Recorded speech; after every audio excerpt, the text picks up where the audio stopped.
Tanong ako at dapat ang sagot nyo ay mali pero kailangan nyong i-defend. Sa unang tanong, ang magpapatalbugan ay sina Empoy at Juliana. Sa Chinese calendar, ngayon ay Year of the Blank.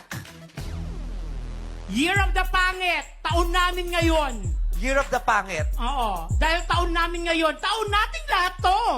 Ikaw, anong masasabi mo? Ang taon ngayon ay garter.